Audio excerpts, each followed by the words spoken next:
Hello दोस्तों, अगर channel पर नए हैं तो प्लीज़ चैनल को अभी सब्सक्राइब करें और हाँ, वीडियो को लाइक करना ना भूलें। आप लोग वीडियो को लाइक नहीं करते हैं। मुझे बहुत टाइम लगता है एक वीडियो बनाने में, तो प्लीज़ एक लाइक अवश्य करें। मैं बहुत इमोशनल हो जाता हूँ जब मेरे वीडियो पर एक भी लाइक नहीं आता है। अब इतना कह रहा हूँ तो प्लीज़ मेरे चैनल को सब्सक्राइब करें और वीडियो को लाइक करें। तो अब सुनते हैं कहानी। हेलो दोस्तों, मेरा नाम राधिका है। मेरे घर में मैं, मेरे मम्मी पापा और मेरी एक बड़ी बहन रहती है। मैं जहाँ रहती हूँ वह गांव बहुत छोटा है, उसे गांव में पढ़ने की व्यवस्था नहीं है। इसलिए मैं 2 किलोमीटर दूर एक कॉलेज है, उसी में मेरा एडमिशन है। मैं रोज 2 किलोमीटर दूर कॉलेज पढ़ने जाया करती थी।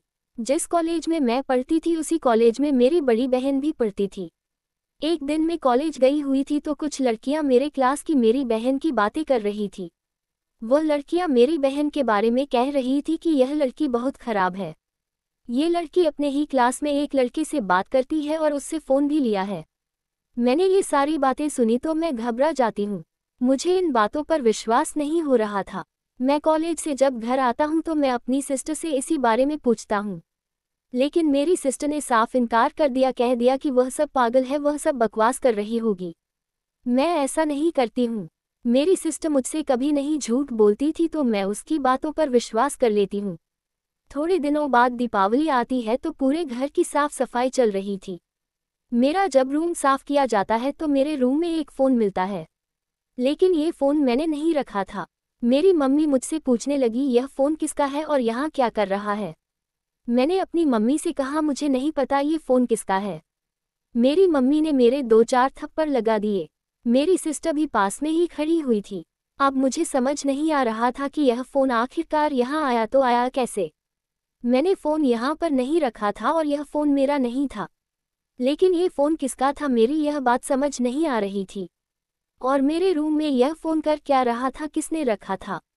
मम्मी उसे फ़ोन को उठाकर बाहर फेंक देती है तो फ़ोन टूट जाता है और उसे फ़ोन को मेरी मम्मी फेंक देती है। मेरी मम्मी मुझ पर बहुत गुस्सा थी, उन्हें मुझ पर शक था कि मैं कहीं किसी लड़के से बात करती हूँ, लेकिन ऐसा बिल्कुल नहीं था। शाम हो गई थी तो मैं इसी बारे में सोच रही थी कि फ़ोन मेरे कमरे में किसने रखा है। मुझे जब याद आता है कि कुछ लड़कियां मेरी सिस्टर के बारे में बातें कर रही थी और बातों ही बातों में एक लड़की कहने लगी थी कि लड़के ने इसको फ़ोन भी दिया है, ये बात करती है। मेरा शक अपनी सिस्टर पर जाने लगा, शायद मेरी सिस्टर ने ही मेरे रूम में फ़ोन रखा होगा। मैंने सोचा मैं अपनी सिस्टर से बात करती हूँ फ़ोन के बारे में। मैं उसके रूम में बात करने के लिए चली जाती हूँ। मैं जब अपनी सिस्टर से पूछा ये फ़ोन तुम्हारा ही था, तो मेरी बड़ी बहन कहने लगी, तुम पागल हो गई हो क्या, मेरे पास ये फ़ोन कहाँ से आएगा, ये फ़ोन मेरा नहीं है। मेरी मम्मी ने मेरा कॉलेज जाना बंद कर दिया था, क्योंकि उन्हें शक हो गया था कि मैं किसी से बात करती हूँ। मेरा घर से बाहर जाना अब अलाउ नहीं था। मेरे सर पर एग्ज़ाम आ गए थे। कुछ ही दिनों बाद मेरे एग्ज़ाम थे। मुझे एग्ज़ाम की टेंशन हो रही थी कि मैं कहीं फेल न हो जाए, इसलिए मैं घर पर ही पढ़ाई करने लगती हूँ, क्योंकि अब मुझे कॉलेज जाने की परमिशन नहीं थी। मेरी सिस्टर रोज कॉलेज जाया करती थी, लेकिन मैं कॉलेज नहीं जाया करती थी, क्योंकि मेरी मम्मी ने कॉलेज जाने के लिए मना कर दिया था। मेरे पापा मेरी मम्मी से कहने लगी, राधिका भी स्कूल क्यों नहीं जाती है, कोई समस्या है क्या उसे, वह भी स्कूल नहीं जा रही है। तो मेरी मम्मी कहने लगी, उसकी एग्ज़ाम आ गए हैं तो वह घर पर ही पढ़ाई कर रही है ताकि अच्छे नंबर ला सके। तो मेरे पापा कहने लगे, अच्छा तब तो ठीक है। पापा मुझसे कहने लगी, बेटी तू बहुत पढ़ाई करना, पूरे क्लास में तू फर्स्ट आनी चाहिए, मुझे तुझ पर बहुत गर्व होगा। लेकिन मेरी मम्मी को मुझ पर गलत शक था कि मैं किसी लड़के से बात करती हूँ। वो मुझसे अब सही से बात भी नहीं करती थी और मेरी बड़ी वाली बहन से मेरी मम्मी बहुत अच्छी तरीके से बात करती थी। रात में मैं इधर उधर टहल रही थी और यही सारी बातें सोच रही थी। तभी मेरी बहन अपने रूम से निकलती है और पापा के रूम में चली जाती है। मैं ये सारी चीज़ अपनी आंखों से देख रही थी। मैं उसके पीछे जाती हूँ कि वह क्या करने जा रही है पापा के रूम में। तो मेरी बहन ने पापा का फ़ोन उठाया और फ़ोन उठाकर छत पर चली गई। वह किसी से फ़ोन पर बात कर रही थी और यह कह रही थी कि वह वाला फ़ोन मेरी मम्मी ने देख लिया और उसे तोड़ दिया है, तभी वह फ़ोन स्विच ऑफ बता रहा है। मैं ये सारी बातें सुन रही थी, मुझे अपने कानों पर विश्वास नहीं हो रहा था कि मेरी बहन किसी लड़के से सच में बात करती है और वह जो मेरे रूम में फ़ोन मिला था वह फ़ोन मेरी सिस्टर ने ही वहाँ पर छुपा के रखा था। अगर कभी फ़ोन पकड़ा भी जाए तो मेरे रूम में ना पकड़ा जाए, इसलिए उसने अपना फ़ोन मेरे रूम में छुपा कर रखती थी। मैं जब सारी बातें सुन लेती हूँ तो मुझे विश्वास हो जाता है कि वह फ़ोन मेरी बहन का ही था। फिर मैं सारी बातें सुनकर अपने रूम में आ जाते हैं और सुबह होते ही मैं सारी बातें अपनी मम्मी को बताती हूँ, लेकिन मम्मी मेरी बातों पर विश्वास नहीं कर रही थी। मैंने मम्मी को बहुत समझाया और बताया, लेकिन उन्हें कुछ नहीं सुना था क्योंकि उन्हें मुझ पर शक था। मेरी मम्मी मुझसे कहते हैं जैसे तू है वैसी ही सबको अपना जैसा ही समझ रही हो क्या? जो तुम कर रही हो वह मुझे सब पता है। मैंने मम्मी को कहा वह जो मेरे रूम में फ़ोन मिला था वह भी मेघा का ही था। मेघा मेरी बड़ी बहन का नाम। मम्मी को मैंने सारा सच बता दिया था, लेकिन उन्हें मुझ पर विश्वास नहीं था। मेरी मम्मी मेरी एक नहीं सुनती है। उन्होंने मुझ पर विश्वास नहीं किया। एक दिन मेरे पापा के दोस्त घर पर आए हुए थे। उन्होंने मेरी बड़ी बहन को देखा। मेरी बहन को देखते ही मेरे पापा के दोस्त कहने लगे तुम्हारी बेटी तो बहुत बड़ी हो गई है, अब इसकी शादी कर दो। तो मेरे पापा कहने लगे तो कोई अच्छा सा रिश्ता बताओ। तुम मेरे दोस्त के पापा कहते हैं एक रिश्ता है तो कहो तो दिखाई करा दे। तुम मेरे पापा कहने लगी हाँ करवाओ।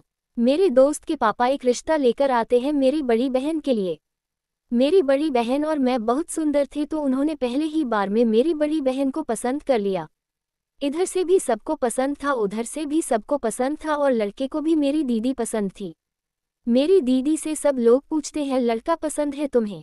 तो दीदी का मैं जवाब सुनना चाहती थी क्योंकि दीदी तो ना ही करेंगी, मुझे ऐसा लगता था। दीदी ने भी शादी के लिए हाँ कर दी। मुझे अब समझ नहीं आ रहा था कि दीदी तो दूसरी जगह साथ बात करती हैं, तो शादी के लिए इतनी जल्दी राजी कैसे हो सकती है? मुझे अब कुछ भी समझ नहीं आ रहा था कि आखिरकार दीदी ने शादी के लिए हाँ कैसे कर दी। जिस लड़के से मेरी दीदी की शादी पक्की हो रही थी उसका नाम शुभम था। शुभम और शुभम के मम्मी पापा घर पर आए हुए थे शादी की तारीख निकलवाने के लिए, लेकिन दी उसे टाइम घर पर नहीं थी, वह कहीं बाहर गई हुई थी। थोड़ी देर बाद दीदी भी घर पर आ जाती है। मेरी सिस्टर के सामने ही डेट फिक्स हुई थी। थोड़ी देर बाद दीदी के ससुराल वाले अपने घर चले जाते हैं। शाम होते ही दीदी ने कहा मुझे तुम लोगों को एक बात बतानी है। मेरी मम्मी पापा कहने लगे हाँ बताओ क्या बताना चाहती हो? दीदी मम्मी पापा से कहने लगी मुझे ये शादी अब नहीं करनी। सब लोग ये सोचकर तंग रह जाते हैं कि दीदी को अब यह शादी क्यों नहीं करनी। पहले तो दीदी को लड़का बहुत पसंद था, अब दीदी शादी के लिए ना क्यों कर रही है? मेरे मम्मी पापा पूछने लगे क्यों नहीं शादी करनी तुम्हें? मेरी दीदी कहने लगी मुझे कॉलेज में एक लड़का पसंद है, मैं उसी से शादी करूंगी। और वैसे भी वह लड़का काफ़ी आमिर खान आने का है। और आप लोग जिस लड़के से शादी कर रही हो वह लड़का क्या करता है? कुछ भी तो करता नहीं है। वह मेरी ज़रूरत को पूरा भी नहीं कर पाएगा। मैं जिससे प्यार करती हूँ मैं उसी से शादी करूंगी। तो मेरे मम्मी पापा दीदी से पूछने लगे तो पहले तूने शादी के लिए हाँ क्यों की थी? पहले ही तुझे शादी के लिए ना कर देनी थी। दीदी का इस पर कोई जवाब नहीं था। दीदी चुप हो गई। मेरे पापा दीदी से कहने लगे अच्छा लड़के को बुलाओ, अगर लड़का अच्छा हुआ तो मैं तुम्हारी शादी कर दूंगा। और हाँ, शादी होने के बाद हमारे घर से सारे रिश्ते तुम्हारे साथ खत्म हो जाएंगे। दीदी को ये बात सुनकर थोड़ा सा भी अफसोस नहीं हुआ, वह तो बहुत खुश थी कि पापा ने कह दिया है कि अब तुम्हारी शादी उसे लड़के से कर दी जाएगी जिस लड़के से तुम प्यार करती हो। मेरे पापा दीदी से कहने लगे उसे लड़के को फ़ोन लगाओ और घर पर बुलाओ। दीदी ने उसको फ़ोन लगाया लेकिन उसका फ़ोन नहीं लग रहा था। जब उसने फ़ोन नहीं उठाया तो मेरे पापा कहने लगी तुम्हारे पास 10 दिन का टाइम है, अगर वह लड़का घर पर आकर मुझसे बात करता है तो मैं तुम्हारा रिश्ता कुछ लड़के से कर दूंगा, लेकिन मेरी यही शर्त है कि तुम्हारे साथ इस घर के सारे रिश्ते नाते टूट जाएंगे। शादी के बाद तुम कभी अपना मुंह मुझे मत दिखाना। तुम्हारी जैसी बेटी किसी को ना मिले जो माता पिता की इज्जत नहीं करती है। पापा ने दीदी को इतना भला बुरा सुनाया लेकिन दीदी को थोड़ा सा भी अफसोस नहीं हुआ। दीदी तो बहुत खुश थी कि आप मेरी शादी मेरे पसंदीदा मर्द हो जाएगी। दीदी अगले दिन कॉलेज जाते हैं लेकिन लड़का कॉलेज नहीं आता है। दीदी घर पर आती है तो उनका एक्सप्रेशन बिल्कुल चेंज था। मेरे पापा दीदी से कहने लगी क्यों वह लड़का नहीं आया, तो दीदी कहने लगी वह लड़का आज कॉलेज नहीं आया था। दीदी ने उसके घर पर भी जाकर पता किया, ना वह फ़ोन उठा रहा था ना वह कॉलेज जा रहा था। तो दीदी ने उसके घर पर जाकर देखा तो वह लड़का घर पर ही भी नहीं था। दीदी समझ गई थी कि वह लड़का उन्हें धोखा दे रहा है। दीदी घर पर आती है और रोने लगती है। दीदी ने पापा से माफ़ी मांगी और कहने लगी आप जैसा कहोगे मैं वैसा ही करूँगी। आप जहाँ शादी कराओगे मैं वही शादी करूंगी, आपकी ही मर्जी से। दीदी यह सारी बातें कहकर अपने रूम में चली जाती हैं। मैं रूम में जाती हूँ तो दीदी बहुत रो रही थी। पीछे से मेरी मम्मी भी दीदी के रूम में आ जाते हैं। हम लोग दीदी को बहुत समझा रहे थे। मैंने दीदी से कहा वह लड़का तुम्हारे लिए ठीक भी नहीं था, क्योंकि वह तुमसे प्यार नहीं करता था, वह सिर्फ तुम्हारे जिस्म से प्यार करता था, इसीलिए उसने तुमसे शादी करने का सिर्फ ढोंग रचा था। दीदी बहुत रो रही थी। धीरे धीरे शादी की तारीख भी नज़दीक आ रही थी। जिससे दीदी की शादी हो रही थी वह लड़का दीदी को एक फ़ोन भी देता है ताकि उसकी बात दीदी से हो सके। दीदी अब अपने होने वाले मंगेतर के साथ बातें करती थी।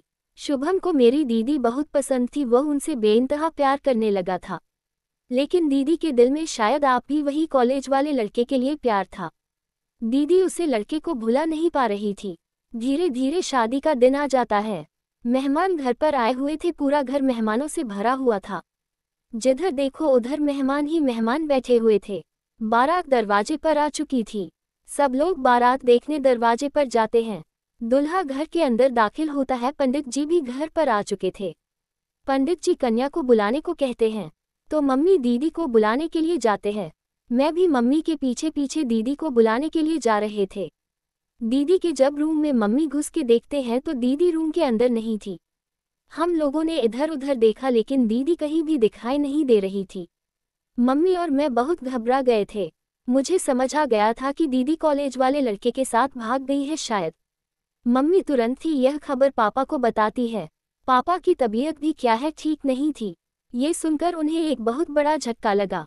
पापा, मम्मी और मैं दीदी को इधर उधर पूरे घर में ढूंढ रहे थे, लेकिन दीदी कहीं नहीं दिखाई दी। मम्मी पापा को भी लगने लगा था कि दीदी उसे लड़के के साथ भाग गए हैं। आप पापा को समझ नहीं आ रहा था कि किस मुंह से लड़कियों वालों को हम यह बातें बताएं। मेरे पापा दूल्हे को रूम में बुलाते हैं और दूल्हे की मम्मी को भी रूम में बुलाते हैं। दूल्हे और उनकी मम्मी को यह शायरी बातें बताई जाते हैं। जो शादी करा रहा था उसको भी बुलाया जाता है। उसने मेरे पापा से कहा तुम अपनी छोटी बहन को मंडप में बैठा दो, इससे तुम्हारी इज्जत भी बच जाएगी और किसी को पता भी नहीं चलेगा कि तुम्हारी बड़ी बेटी भाग गई है। मेरे पापा को कुछ समझ नहीं आ रहा था कि आखिर करे तो करे क्या। मेरी मम्मी भी मुझे गले लगा कर रोने लगते हैं और कहने लगते हैं आप बेटी, तू ही इस घर की इज्जत बचा सकती है। मुझे दुल्हन के रूम में तैयार किया जाता है और मंडप में बैठा दिया जाता है। दूल्हे के सारे घर वालों को पता था और जो शादी कर रहा था उसे पता था कि दीदी भाग गई है। मंडप में मैं बैठी थी यह बस इन लोगों को ही पता था और किसी लोगों को नहीं। दीदी की जगह मैं मंडप में बैठी हुई थी। जिससे शादी मेरी दीदी की होने वाली थी, अब उससे शादी मेरी हो रही थी। शादी हो जाने के बाद मैं विदा होकर ससुराल जाती हूँ। ससुराल में मुझे कोई प्यार नहीं करता था, यहाँ तक मेरे पति भी मुझसे प्यार नहीं करते थे, वह भी ताना मारते थे। मेरे पति मुझसे कहते थे यह शादी जबरदस्ती हुई है, मैं तुम्हारा पति नहीं हूँ और ना तुम मेरी पत्नी हो। मैं तुम्हें अपनी पत्नी के रूप में कभी स्वीकार नहीं करूँगा। अब मेरी जिंदगी में परेशानी ही परेशानी थी। मेरा पति भी मुझे पत्नी के रूप में स्वीकार नहीं कर रहा था। थोड़े दिनों बाद जब मैं अपने मायके जाती हूँ तो पापा के गले लगा कर रोने लगती हूँ और उन्हें सारी बातें बताती हूँ। तो मेरे पापा मुझसे कहने लगे तू बेटी परेशान ना हो, तेरा पति तुझे जरूर स्वीकार करेगा। वह अभी सदमे में है क्योंकि तुम्हारी बड़ी बहन ने उसे धोखा दिया है। वह इतनी जल्दी इस सदमे को भूल नहीं पाएगा, लेकिन धीरे धीरे जरूर भूल जाएगा। फिर मैं अपने ससुराल वापस आ जाती हूँ। मेरे ससुराल में मुझे सिर्फ मेरे ससुर ही प्यार करते थे। मेरी सासू माँ और मेरी नंदे तो मुझे हर टाइम ताना ही मारा करती थी। मैं पति के दिल में अपनी जगह बना रही थी, लेकिन उन्हें दीदी ने धोखा दिया था, वह भूल नहीं पा रहे थे। मेरे पति मुझसे कहते थे कि तुम मेरे दिल में जगह बनाने की कोशिश ना करो, मैं तुम्हें पसंद नहीं करता हूँ और ना ही कभी पसंद करूँगा। ऐसा नहीं था कि मैं दीदी से सुंदर नहीं थी, लेकिन मेरी दीदी ने इन लोगों को धोखा दिया था, इसलिए मेरे पति मुझे अपनी पत्नी के रूप में स्वीकार नहीं कर रहे थे। धीरे धीरे हमारी शादी के 1 साल पूरे हो जाते हैं। मेरे पति पहले मुझ पर बहुत गुस्सा किया करते थे, लेकिन अब मैं उनकी बहुत इज्जत करती थी और बहुत उनकी खातिरदारी किया करती थी, इसलिए वह मुझ पर अब गुस्सा ज़्यादा नहीं किया करते थे। मैं अपने पति से बहुत प्यार करती थी। मैं अपने पति की हर एक बात माना करती थी। थोड़ी ही दिनों बाद मेरे पति की गवर्नमेंट जॉब लग जाती है। मेरे पति की गवर्नमेंट जॉब लग जाने के बाद मेरे घर के मेंबर बहुत खुश थे और मैं भी बहुत खुश थी। इस खुशी में मेरे पति ने मुझे अपने पत्नी के रूप में स्वीकार कर लिया था। मेरे पति अब मेरी दीदी को पूरे दिल दिमाग से निकल चुके थे। अब मेरे पति अपने काम पर फोकस करते थे। मैं भी पढ़ाई करने में बहुत तेज थी, लेकिन मुझे आगे पढ़ाई करने का मौका नहीं मिल पाया, इसलिए मैं अपने जीवन में कामयाब नहीं हो सकी। मैंने अपने पति से पढ़ाई करने को कहा कि मैं भी पढ़ाई करना चाहती हूँ और तुम्हारी तरह मैं भी एक गवर्नमेंट जॉब पाना चाहती हूँ। तो मेरे पति ने मुझे पढ़ने के लिए कुछ किताबें दी। मैं रोज उन किताबों को पढ़ा करती थी। मैं पढ़ने में बहुत होशियार थी, इसलिए थोड़े ही दिनों बाद मेरी भी एक गवर्नमेंट जॉब लग जाती है। अब घर में खुशहाली ही खुशहाली थी। मेरी सास और नदी जो मुझे प्यार अब नहीं करती थी, वह भी मुझसे बहुत प्यार करने लगी थी। मुझे सब लोगों ने एक्सेप्ट कर लिया था। मेरे पति भी मुझे बेपनाह प्यार करने लगे थे।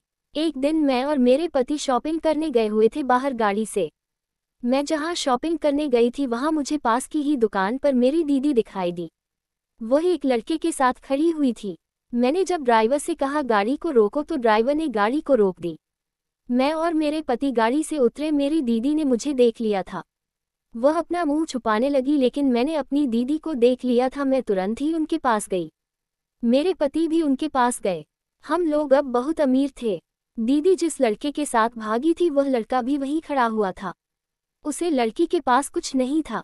मेरी दीदी जो बहुत बड़े बड़े ख्वाब देखती थी, उनके ख्वाब ख्वाब ही रह गए। जिस लड़के के साथ दीदी भागी थी उसे लड़के के पास एक गाड़ी भी नहीं थी। वह लड़का दीदी को शॉपिंग करने पैदल ही लाता है।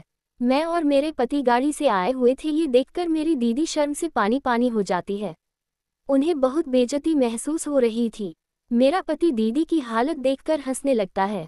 मेरा पति मुझसे कहता है चलो तुम्हें मैं शॉपिंग कराता हूँ। पास के ही सबसे अच्छी दुकान पर मेरा पति मुझे शॉपिंग करने के लिए ले जाता है। शॉपिंग करके मेरा पति मुझे सबसे बेस्ट रेस्टोरेंट में खाना खिलाता है। ये सब मेरी दीदी देख रही थी। आप उन्हें समझा रहा होगा कि मैं कितना गलत किया।